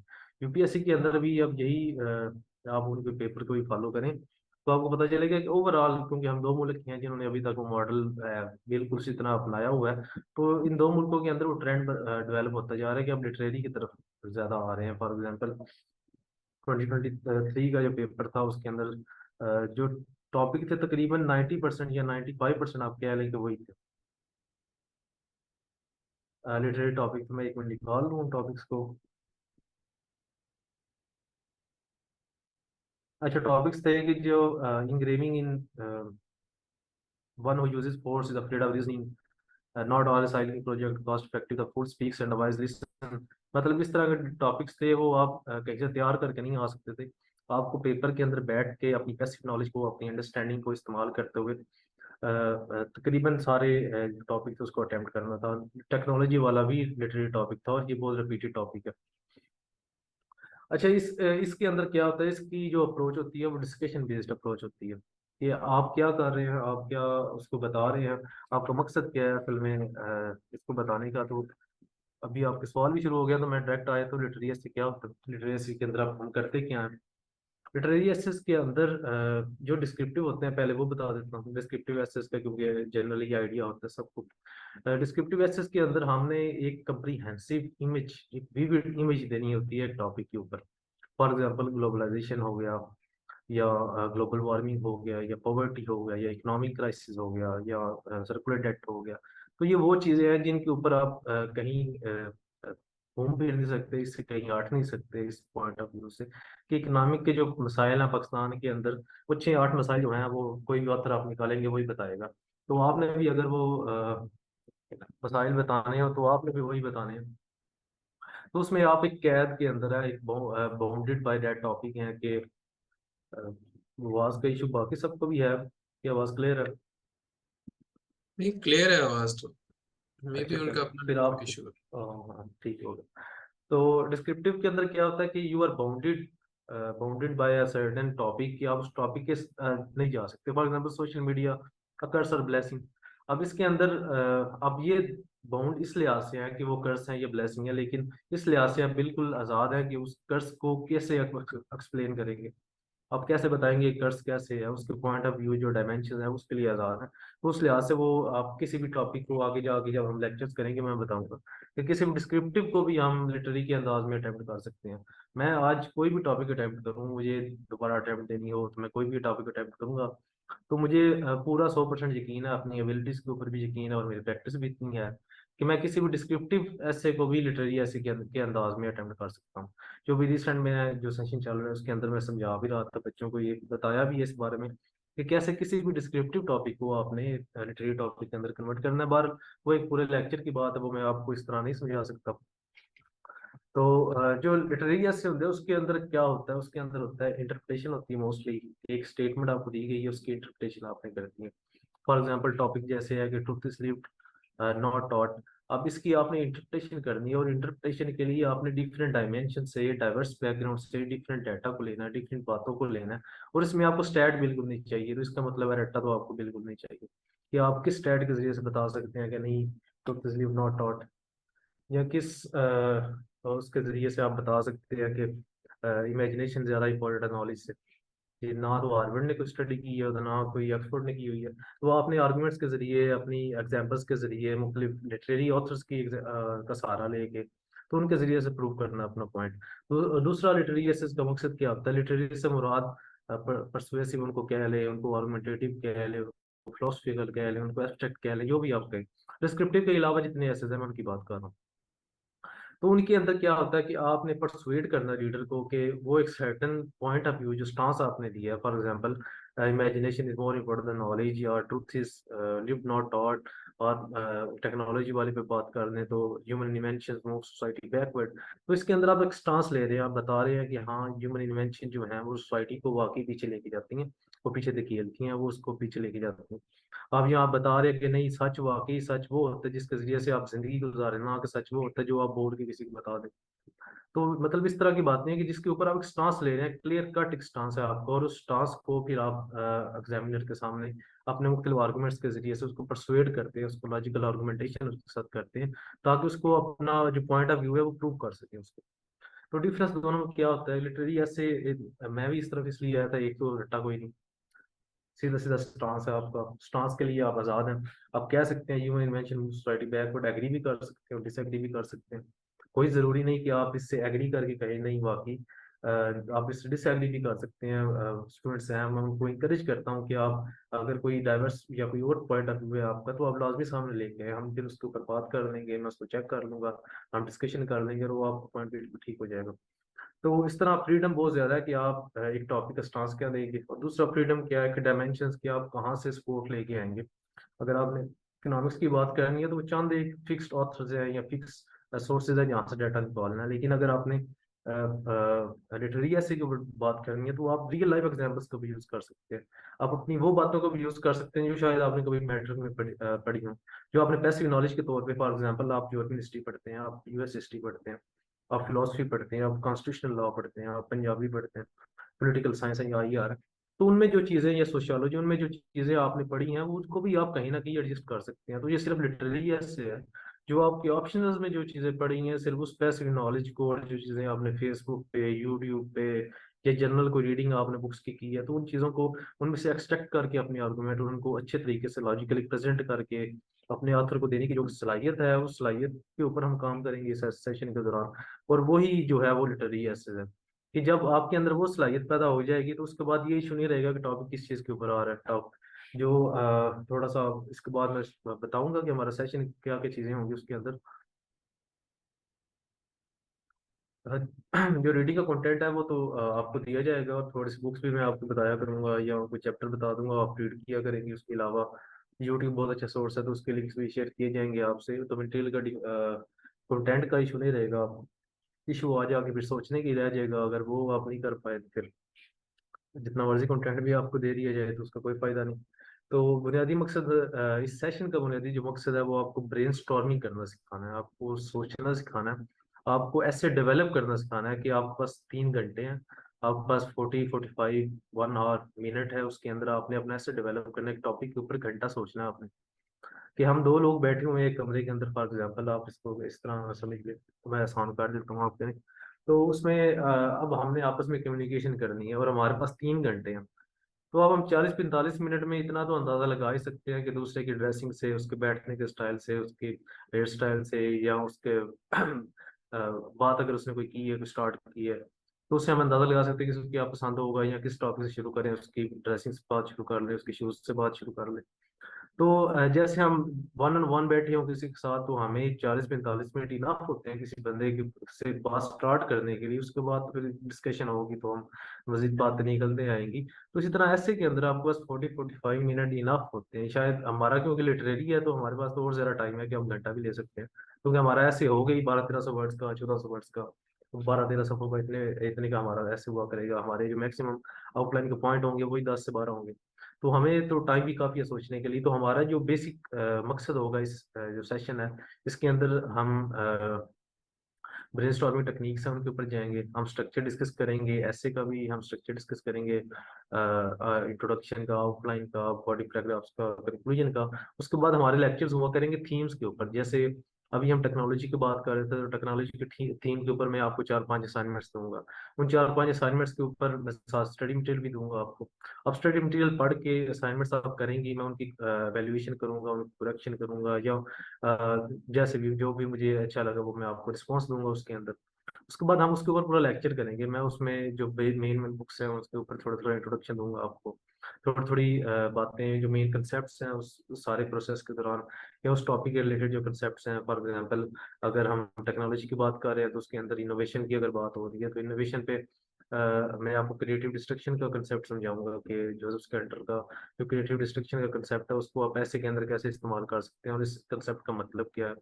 उसके बाद कंटेंट की बात होगी, आर्गुमेंट्स की बात होगी, तो हम आर्गुमेंट्स की कोई बात करेंगे। और जो आर्गुमेंट्स का स्टाइल होगा वो क्वेश्चन आंसर के तौर पे होगा, कि जैसे मैं आपसे सवाल करूंगा, मैं आपसे लॉजिकल क्वेश्चन आंसर करूंगा कि आप इस बात का क्या जवाब बनता है, इसका क्या जवाब बनता है। तो इस तरह हम उसको डाइसेक्ट करेंगे टॉपिक को, ताकि टॉपिक इस तरह क्लियर हो जाए आपको कि दोबारा टेक्नोलॉजी के ऊपर या इस तरह के किसी टॉपिक के ऊपर भी आपको अगर ऐसे अपना अटेम्प्ट करना पड़े तो आपको इस बारे में कोई इशू ना बने। तो हमारा जो फोकस है वो लिटरेरी ऐसे के ऊपर। एक दूसरा फायदा भी हमें है, मैं इस टाइम फुल वेला हूँ, जितना वेला होने का हक है ना दुनिया के अंदर। तो एवेल्युएशन आपकी पूरी टाइम पे होगी, एटलीस्ट इस सेशन के टाइम पे होगी। तो उसके बाद जब अकेडमी स्टार्ट हो जाएगी तो वो एक अलग चीज़ है। तो हम बात करें थे लिटरेरी एसे का फायदा। दूसरा फायदा आपको क्या है? दूसरा फायदा आपको ये है कि ये वो चीज़ है जिसके अंदर कंपटीशन नहीं है। अब मैंने जब टॉपिक अटेम्प्ट किया था imagination is more important than knowledge, तो मुझे लकीली एक और स्टूडेंट मिल गया जिसने ये ऐसे अटेम्प्ट किया हुआ है, वरना उससे पहले मुझे ये वहम था कि शायद मैं अकेला हूँ 337 बच्चे जो इस दफा पास हुए जिन्होंने सिर्फ ये ऐसे अटेम्प्ट किया था। अकेडमी अक्टूबर के अंदर स्टार्ट होगी। तो मैं बता ये रहा था कि दूसरी एक वजह क्या है, एक कॉमन सेंस के हिसाब से लिटरेरी एसेस का फायदा क्या है। लिटरेरी एसेस का ये फायदा है कि कंपटीशन कोई नहीं। कंपटीशन का क्या, कंपटीशन का ये है कि फॉर एग्जांपल मैंने इमेजिनेशन वाला टॉपिक किया, तो वो मैक्सिमम 100 बच्चे ने या 100 बच्चे ने या 150 बच्चे ने अटेम्प्ट किया होगा। तो उसमें जो कंपेटिटिव एज आ जाता है मुझे कि मेरा नॉलेज जो है वो कंपेयर नहीं हो रहा किसी और स्टूडेंट के साथ। लेकिन अगर मैं ग्लोबल वार्मिंग के ऊपर कर रहा हूँ, या मैं डिजिटल डेमोक्रेसी के ऊपर कर रहा हूँ, या मैं फेमिनिज्म के ऊपर टॉपिक अटेम्प्ट कर रहा हूँ, तो वो क्या हो रहा है, वो कंटिन्यूसली जो एग्जामिनर है वो भी कंपेटिटिवली देख रहा है। तो उसने एक ऐसे देखा है जो बहुत अच्छा था, जिसने बहुत अच्छे कंसेप्ट को यूज किया, जो बहुत अच्छे एग्जाम्पल्स को यूज किया, उसकी इंग्लिश बहुत अच्छी थी। तो उसके बाद मैं आया हूँ तो मेरा पेपर है वो बहुत सिंपल है। अब वो बहुत सिंपल है, मैं बिल्कुल अब मैं लेदी एग्जाम्पल्स दे के तो आपने टॉपिक समझाने की कोशिश कर रहा हूँ। तो सारी बात है, वो कंपेरेटिव लिस्ट्स को देखेगा और वो कहेगा कि नहीं, ये बच्चा सही अक्लमंद है लेकिन दोबारा आए। तो वो इंकरेज करेगा दोबारा आने के लिए, वो हमें पास नहीं करेगा कि हम इसमें से गुजर के निकल जाएं। तो लिटरेरी का ये फायदा है कि वो कंपटीशन से हम बच जाते हैं काफी ज्यादा। क्योंकि अगर फॉर एग्जांपल पिछला बैच जो मेरा था वो 15-16 बच्चों का बैच है, इससे आगे तो इसके अलावा मार्केट में लिटरेरी ऐसे के ऊपर इतना ज्यादा कोई टीचर मौजूद भी नहीं। तो एक बहुत जरा हमें कंपेटिटिव एज आ जाता है अपने फेलो एस्पायर्स के ऊपर। तो दूसरा, इसके बारे में कुछ मिसकंसेप्शन है लिटरेरी ऐसे को लेके कि ये बहुत डाइवर्स है, या इसके लिए बहुत डीप नॉलेज या चीज़ें चाहिए। तो इसके लिए सिर्फ डीप थिंकिंग चाहिए, और वो आहिस्ता आहिस्ता जब ब्रेनस्टॉर्मिंग करते हैं, जब मैं अपने ऐसे लिखता था तकरीबन 2-2 दिन लग जाते थे एक ऐसे को लिखने के लिए। लेकिन वो 2 दिन के बाद उस टॉपिक के मतलब मुझे कोई भी ऐसे लिखना पड़े तो मुझे इशू नहीं था उसके ऊपर, क्योंकि 2 दिन मैंने उसकी हर डायमेंशन के ऊपर सोचा था बैठ के। तो मैं वो आपको इजीली बता दूंगा। तो जब हम ब्रेनस्टॉर्मिंग में से गुजर जाएंगे तो फिर हमें किसी किस्म का टॉपिक है तो हमें कोई इशू नहीं होगा उसके अंदर, हमें कंपेरेटिव एज भी होगा। और कहा जाता है कि मार्किंग बहुत अच्छी होती है। मेरे 40 मार्क्स हैं, उसकी वजह वजह मैं पहले भी बता चुका हूँ कि मैंने 1.5 घंटे के अंदर बहुत बुरी इंग्लिश के साथ वर्ड की रेपिटेशन बहुत ज्यादा थी उनके अंदर। उसके बाद जो थे वो मिस्टेक्स बहुत ज्यादा थी वर्डिंग को लेके। तो मैंने वो ठीक नहीं की, क्योंकि वो बहुत ज्यादा असर जाना था उस चीज का मेरी प्रेजेंटेशन के ऊपर। तो उस वजह से उसके बावजूद मेरे 40 मार्क्स। और मुझे ये नहीं कह रहा कि उसने मेरी इग्नोर कर दी होंगी मिस्टेक्स, मैं ये कह रहा हूँ कि उसने मेरी आर्गुमेंट्स को देख के इस चीज को बॉदर ही नहीं किया होगा कि इसकी इंग्लिश कैसी है। उसने जब मेरे थॉट को और मेरी आइडिया को देखे तो उसके बाद इसके लिए बॉदर नहीं किया कि इंग्लिश इसकी कैसी है, इसकी प्रेजेंटेशन कैसी है। बुक्स के ऊपर ये होगा कि हम जो कंटेंट की बात कर रहा हूँ मैं, बुक्स के ऊपर भी डिस्कशन करेंगे। हमारा जो सेशन होगा, सेशन के अंदर हम एटलीस्ट 10 से 15 बुक्स की डिस्कशन कर देंगे। अभी तक मैंने सिर्फ दूसरे सेशन के अंदर 2-3 लेक्चर्स दिए हैं, तो उनके अंदर मैं 6 से 7 बुक्स की डिस्कशन कर चुका हूँ। तो वो आप नोट डाउन करते जाएंगे, थोड़े से मैं समरीज भेज दूंगा आपको। कुछ शॉर्ट बुक्स हैं, मैं वो शॉर्ट बुक्स भेज दूंगा जो पढ़नी भी आसान है आपके लिए। और मैं तकरीबन जो यूज़ करता हूँ मटेरियल, वो ओरिजिनल ऑथर्स का यूज़ करता हूँ। कि अगर मैं यूट्यूब पे भी जा रहा हूँ, किसी बंदा सुन रहा हूँ, तो मैं ओरिजिनल ऑथर को सुनूंगा, मैं जाके किसी और को नहीं सुनूंगा, किसी का एनालिसिस नहीं सुनूंगा। अगर मुझे किसी फॉर एग्जांपल वर्ल्ड हिस्ट्री के ऊपर देखना है तो मैं येल यूनिवर्सिटी के लेक्चर्स को देख लूंगा। अगर मुझे फिलोसफी के ऊपर कुछ चीज़ देखनी है तो मैं ऑक्सफोर्ड यूनिवर्सिटी के लेक्चर्स को देखूंगा, ताकि ओरिजिनल लोगों का जो ओरिजिनल आइडिया और थॉट है वो मेरे तक आए, ना कि उसको फिल्टर आउट करके जो लोग अपनी तरफ से फिलोसफर बने हुए हैं वो मुझे बताएंगे कि फिलोसफर क्या कह रहा था। जिस बंदे ने पूरी जिंदगी गुजारी है उसके अंदर, तो मैं उसको पढ़ना और उसको रेफर करना ज़्यादा अच्छा समझता हूँ। तो आप लोगों के साथ भी ओरिजिनल ऑथर्स को मैं रेफर करूंगा। उसके बाद दूसरी क्या चीज़ है कि बुक्स के नाम भी आपको बता दिए जाएंगे, वो भी आपसे शेयर कर दिए जाएंगे, सारे सोर्सेज शेयर किए जाएंगे। पहले रीडिंग मटेरियल आपको एडवांस में भी कुछ दूंगा 4-5 दिनों के लिए, उसके बाद फिर टॉपिक वाइज हम करते जाएंगे।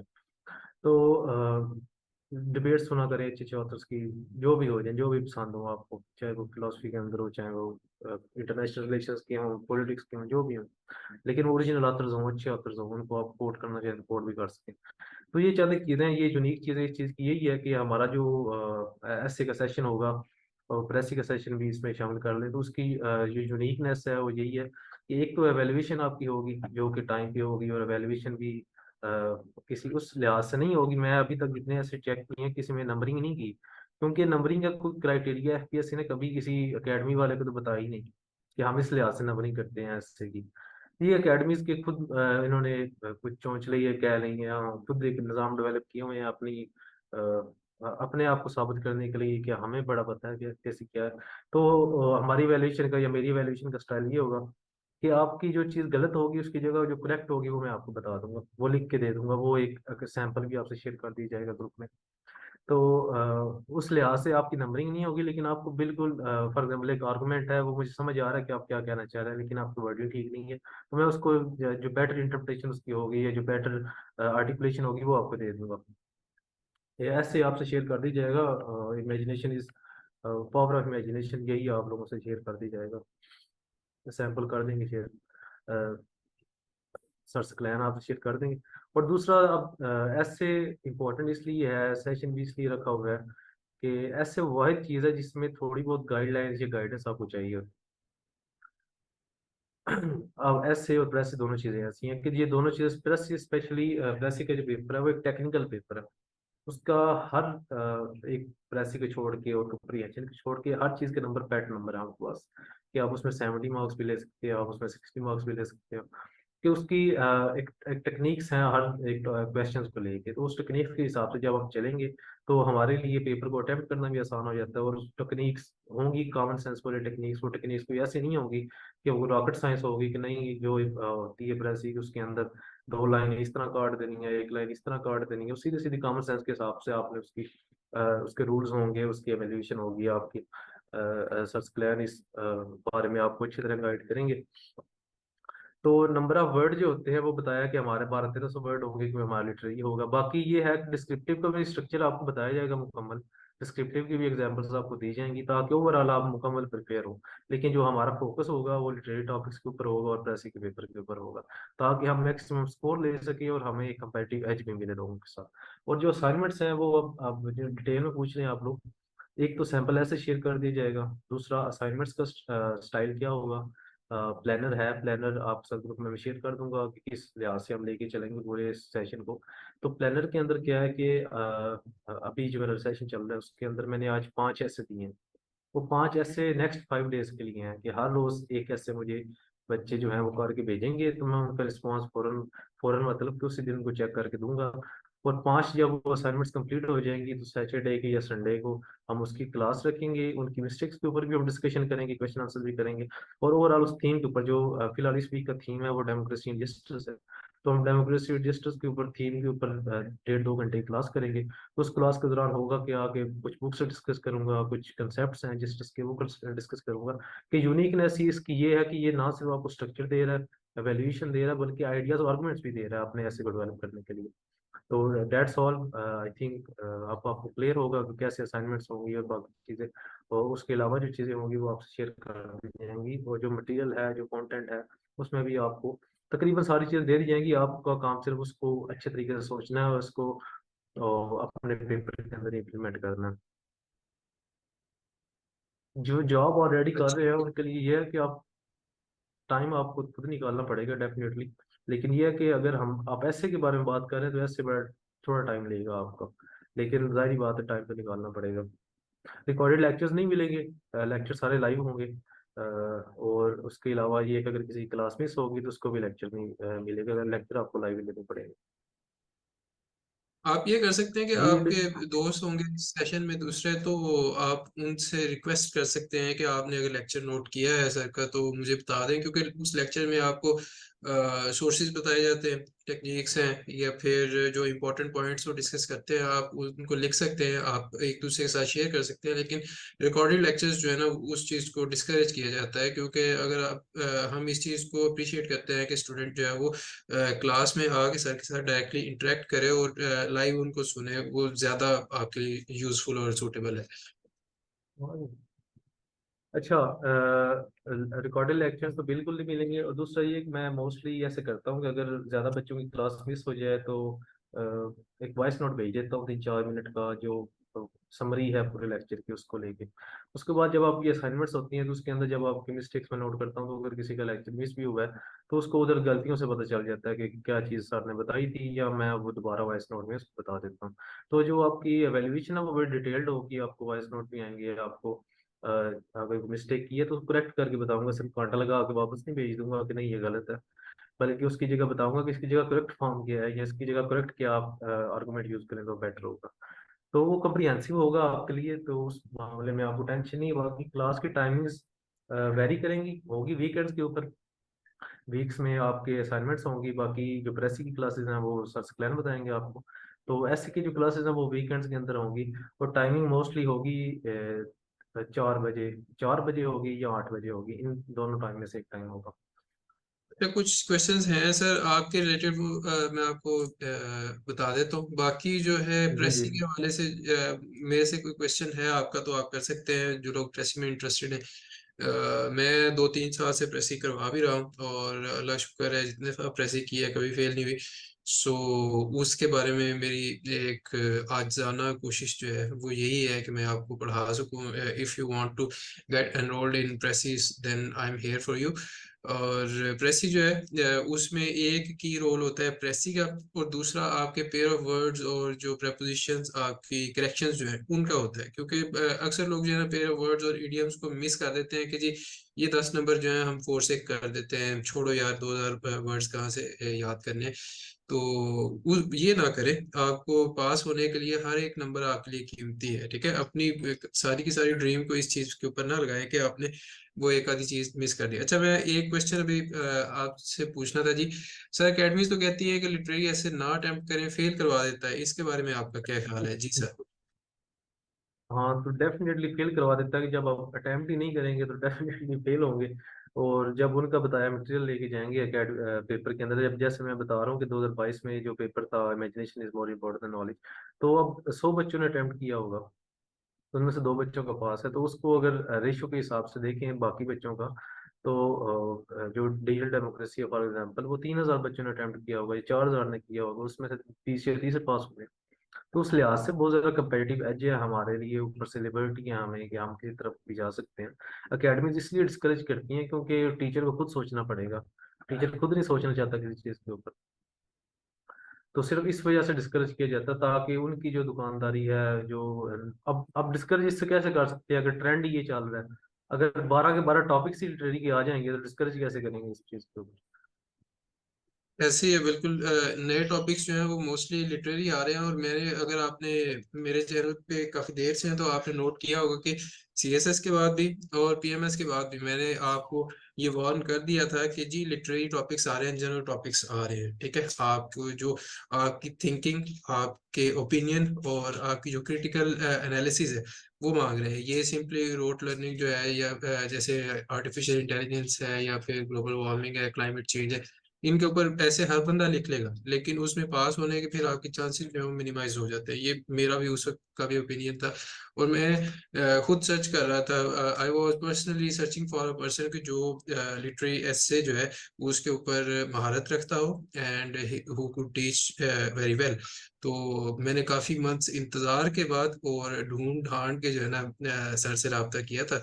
सो we are very much lucky के we have him here, and इंशाल्लाह ये सफर अच्छा रहेगा आप लोगों के लिए। एक तो ये ऐसे का सेशन है, दूसरा प्रेसी और ऐसे का जो फ्लायर है या पोस्टर है वो मैं ग्रुप में शेयर कर दूंगा। इस सेशन की भी रिकॉर्डिंग में शेयर कर दूंगा। Consider it as a demo class के आपको इसमें लिटरेरी एसे का इंट्रोडक्शन और ये आपके लिए किस तरह से बेनिफिशियल है, किस तरह से आपको डिफरेंशिएट कर सकता है, इसके बारे में हमने बताया आपको। और मजीद एक दो क्वेश्चन है जी, do we have to stick with the required number of words in essay writing? जी सर। अच्छा, मैंने कोई गाइडलाइंस नहीं नहीं ली थी। वो ये था कि सिंपली जो ऐसे का स्ट्रक्चर आमतौर पे बताया जाता है वही स्ट्रक्चर था। कोई टीचर ने उसमें कोई महारत नहीं दी मुझे। तो सिंपल उसने बताया कि आउटलाइन क्या होती है और वो स्ट्रक्चर इंट्रोडक्शन का क्या होता है और ऐसे क्या होता है। तो सिंपल उसने दो दो चार चीज़ें बताई थी जो 2 वीक्स में मैक्सिमम एक बच्चा कर सकता है। तो उनके ऊपर थी। तो आपको मेरे ख्याल में कोई इतना ज़्यादा उस टीचर की जरूरत नहीं है। जिस रात के पास मैं वैसे गया था इस्लामाबाद में, तो सिंपली 2 वीक की क्लासेस में यही पता चला था कि जो आउटलाइन होती है उसका एक इंट्रोडक्शन का एक लाइन होती है, उसके बाद कुछ आर्गुमेंट्स की लाइनें होती हैं और एक कंक्लूजन होता है। और जो इंट्रोडक्शन होता है उसका ये स्टाइल है।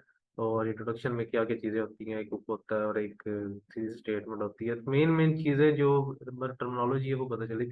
उसके ऊपर जो काम था वो खुद ही करना था, खुद ही किया था।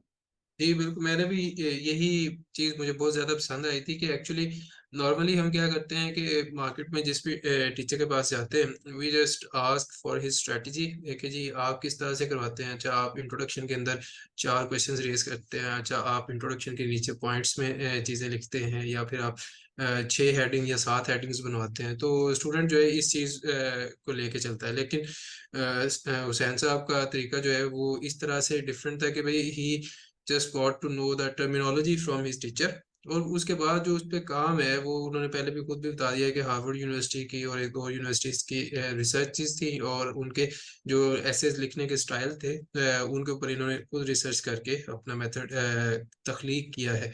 तो उससे आप फायदा उठा सकते हैं। ठीक है। एक और क्वेश्चन यहाँ पे है जी, please throw some light on philosophical essay. I think मैंने रिसेंटली एक फिलोसॉफिकल एसे पढ़ा है, आपका जो करंट सेशन चल रहा है उसमें फिलोसफी के रिलेटेड एक ऐसे आया हुआ था। हाँ जी, ये भी अब truth is live not taught भी एक फिलोसफिकल ऐसे है, या किसी भी ऐसे को आप जिसमें आपको सोचना पड़ रहा है या जिसके अंदर आपको लिटरेरी सोर्सेज का सहारा लेना पड़ रहा है अपने आर्गुमेंट्स को सपोर्ट करने के लिए, तो उसको हम फिलोसफिकल ऐसे कह सकते हैं। अब फिलोसफिकल ऐसे के लिए जरूरी नहीं कि आपके पास फिलोसफी की ग्रिप हो। हाँ, आपको इस सेशन के दौरान फिलोसफी के जो मेजर थीम्स हैं फिलोसफी के अंदर, ये मेजर कंसेप्ट हैं फिलोसफी के, उनके बारे में मैं बता दूंगा शॉर्ट शॉर्ट में।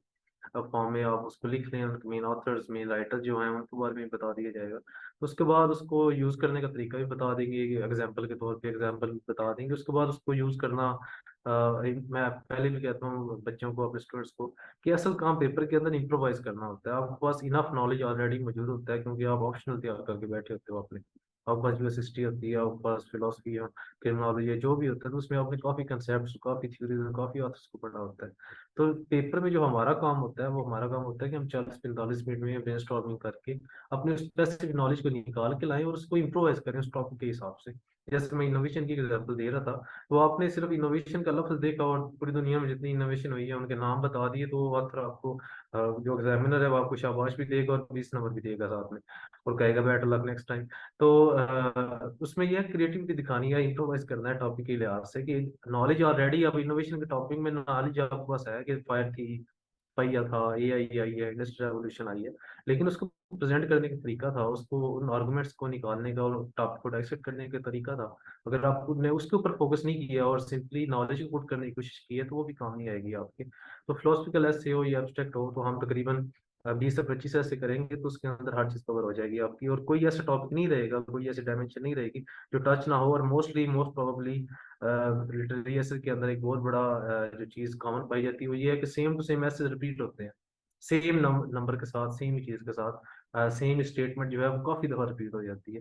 तो हो सकता है उन 20-25 ऐसों के अंदर कोई ऐसा ऐसे हो जो रिपीट भी हो जाए, और मुझे इस बारे में भी 80-90% चांसेस हैं कि कोई ना कोई रिपीट भी हो जाएगा, क्योंकि डाइवर्स थीम्स के जरिए से हम अपने टॉपिक को निकाल के आपको असाइनमेंट्स देंगे और उसके ऊपर डिस्कशन और क्लासेस करेंगे। और लास्ट क्वेश्चन अभी आया है जी, does do quotations, actually do quotations work? बाकी ये आपकी इंग्लिश ठीक नहीं है, मैं कहूँगा पहले ज़रा इंग्लिश ठीक करें, मुझे ख़राब इंग्लिश से नेचुरली मसला हो जाता है। मैं कहता हूँ, are quotations helpful in scoring good marks in ऐसे?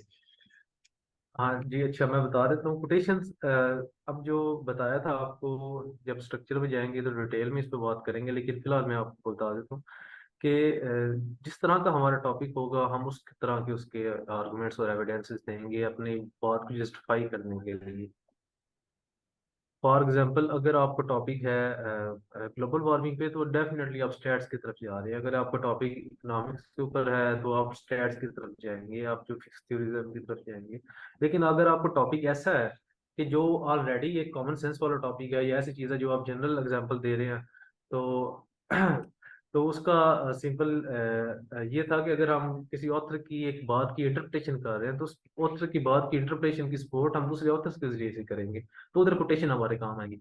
तो हमारा जो टॉपिक होगा उससे लिहाज से, उसके उसके स्टाइल के लिहाज से हम लेके चलेंगे। दूसरा, कोटेशन भी कुछ आपसे शेयर कर दी जाएंगी, मेन मेन ऑथर्स भी मैं बता दूंगा उनकी जो इंपॉर्टेंट, जब हम एक आउटलाइन को डिस्कस कर रहे होंगे तो उस आउटलाइंस के दौरान जितने कोई ऑथर आएंगे तो उनकी मेन मेन कोटेशन जो होंगी, जो मेन मेन कंसेप्ट होंगे, वो आपको बता दी जाएंगे।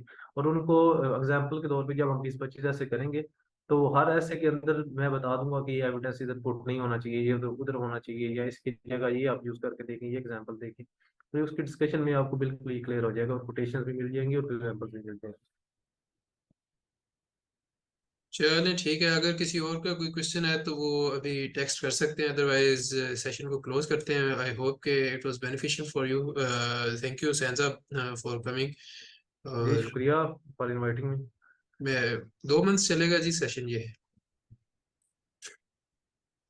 मैं सेशन की डिटेल्स और सेशन का फ्लायर जो है वो ग्रुप्स में शेयर कर दूंगा आज और कल। आप लोगों का सेशन होगा जीके के हवाले से, जो कि दूसरा हमारा बैच स्टार्ट होने जा रहा है। तो that will be how to get the assignments. Assignments ही आपको कहाँ से दी जाएगी ना, जो टॉपिक्स आपको पढ़ाया जाएगा, जो थीम चल रहा होगा उनका, उसके हवाले से वो असाइनमेंट्स दे देंगे जी, ये 3-4 टॉपिक्स हैं, इनके लिए करना है।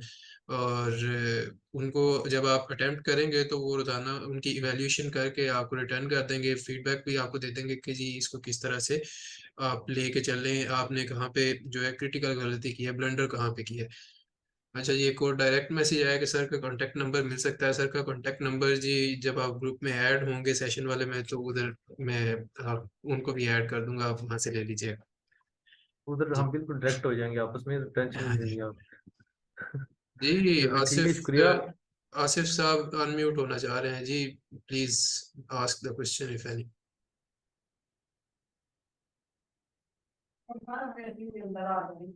आसिफ साहब अनम्यूट कर लें, अदरवाइज फिर खैर मुझे लगता है वो इस वक्त खुद भी बिजी हैं आसिफ भाई। चले ठीक है फिर। Thank you so much.